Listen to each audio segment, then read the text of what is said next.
اخطر حرامي في مصر.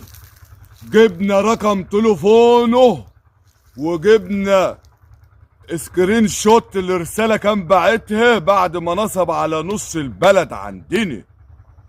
احذر من اخطر حرامي في مصر بالدليل بصوته ورقمه. يا رجالة، في ناس بتتصل علينا في البلد ويقول لك احنا حولنا لكم رصيد وفلوس غلط على المحفظة كاش. الو. انت مش معاك فودافون كاش؟ الو. الو. انت مش معاك فودافون كاش؟ بتقول ايه يا ريس؟ مش معاك فودافون كاش؟ ليه؟ ايوه انا بعت على فودافون كاش بعت كام؟ 2000 جنيه. شوف الرساله عندك ورن عليا كمان.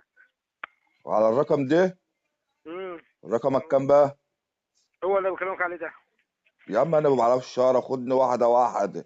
رقمك كام؟ 010 55 99 4725. طيب يعني انا دلوقتي اخش اعمل ايه؟ يعني تخش تعمل ايه؟ يعني اعرف ازاي؟ بقول لك خدني على قد عقلي، انا راجل ما بعرفش شهر وعاوز اخدمك، ولا انت مش عاوز؟ ولا اقفل التليفون؟ قول لي اعمل ايه؟ انت معاك فودافون كاش؟ اه معايا فودافون كاش. تمام، شوف الرساله عندك وانا هرن عليك. تمام. تمام.